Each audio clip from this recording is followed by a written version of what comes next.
My name is Gilberto Hernandez. I am Ruthie Hernandez. What led to it was that when I was younger, I was always getting in trouble, didn't know better. So every time I got arrested, didn't want to sit in jail forever. So they would make deals with you. Even if you're not guilty, you would plead guilty to a lower sentence, they let you go. Or else they keep you there until they SOL it. So little by little, it kind of piled up, especially because I live in Humboldt Park. And growing up in Humboldt Park, they pick you up for anything, and they don't care if you're innocent or not, you're going to jail. So no money, no lawyers. I had to either plead guilty or wait till they dismiss SOL it. Well, I started in my 16s when I started getting picked up for no reason at all the way to my 20s. Well, the first thing I decided to turn my life around was when she had a baby for me, and we decided to get out the neighborhood, and I decided to start working. And I always wanted to go to school, get my GED, and go to college. But unfortunately, I had an accident where I lost my sight, and thanks to my wife pushing me and telling me, you can go to school. Well, I succeeded. I went to school. I got my GED, then my associate, and then my bachelor's. But it turns out to get a teaching license or get any job, you have to have a clean background. So my wife was helping me work on it, and she went through all the paperwork with me and helping me do this. I mean, she can explain it better than I can. I started working on Gilberto's background, helping him to work on it around 2013 or so. I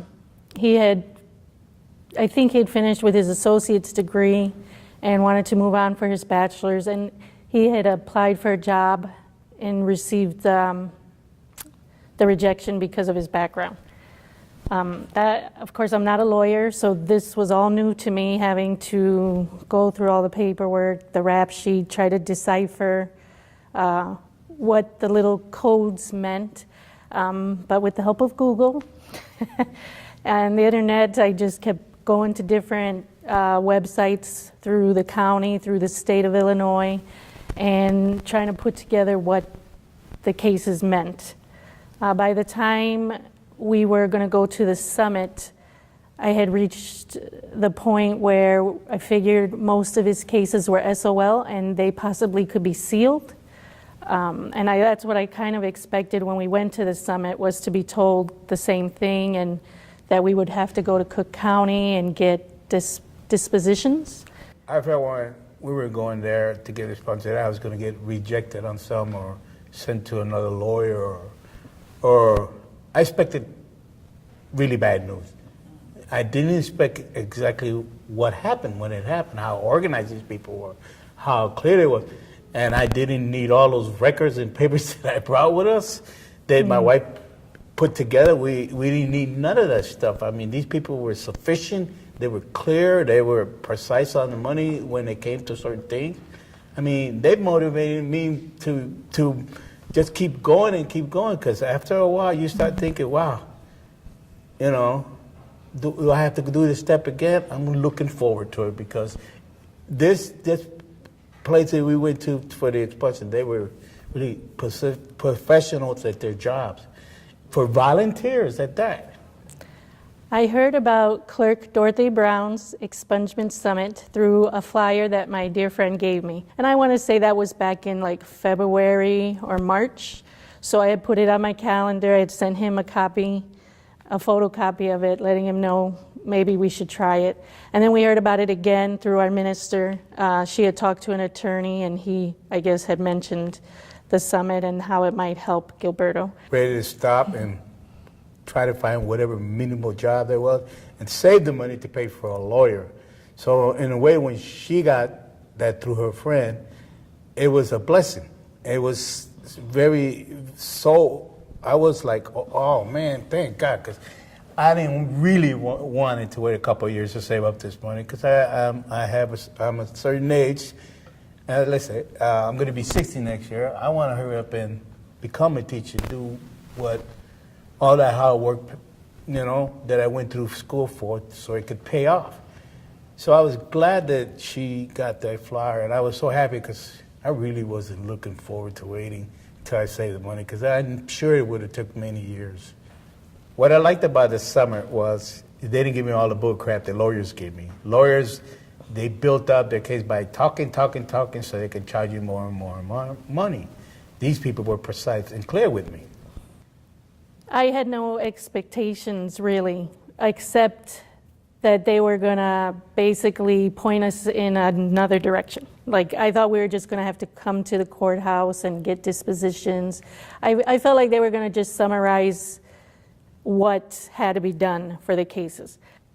A lady helped Gilberto fill out the application. I was parking the car. By the time I got there with our bag of goodies, I gave her the rap sheet, and she said, "This is going to go to the attorney. You'll meet with an attorney later."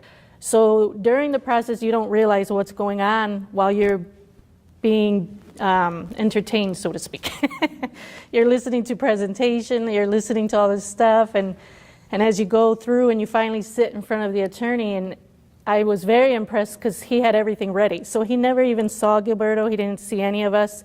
He had everything ready based on the paperwork in front of him. I think that was very good, because sometimes people tend to judge when we look at each other. And just to know it was based only on facts and what's in front of him, it was being done proper. And I get teary-eyed just thinking about it, because the attorney we had was very good. He's very good at what he does, and he was very humble.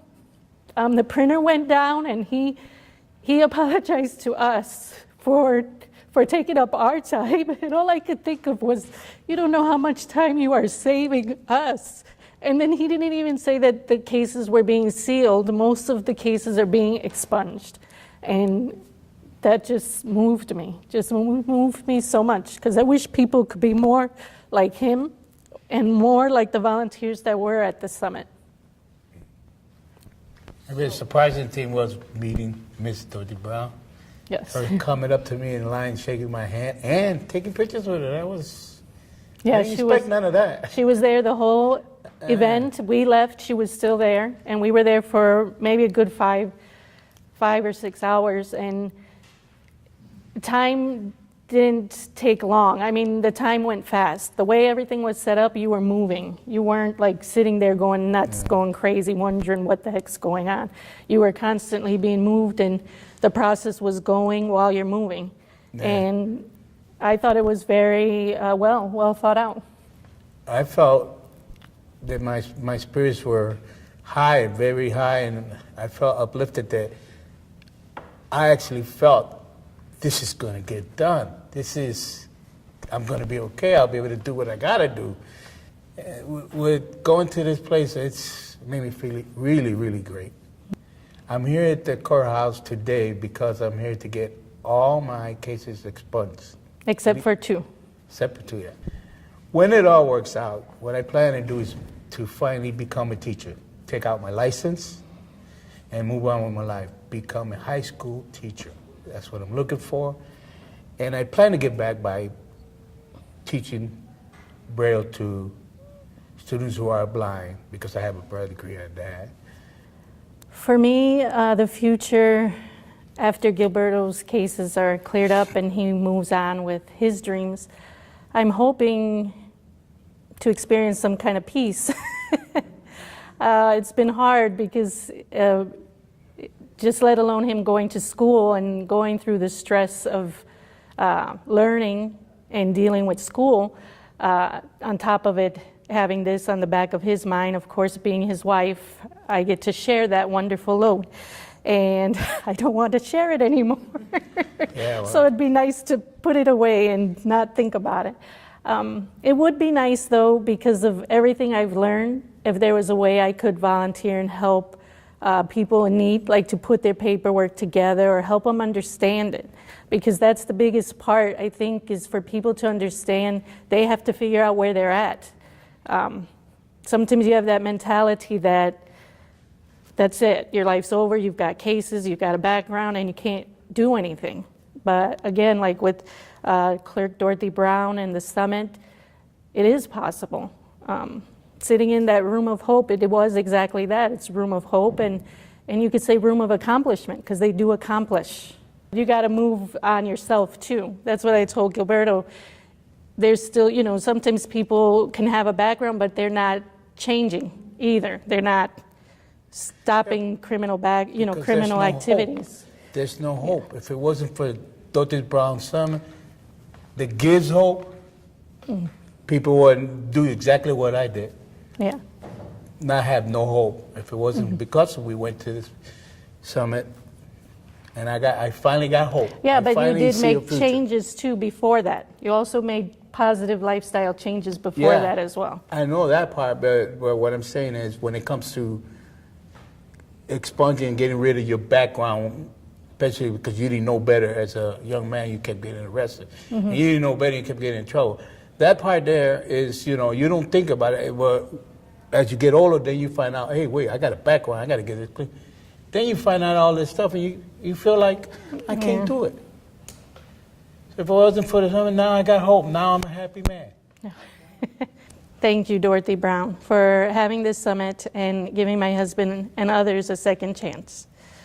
It gave us hope.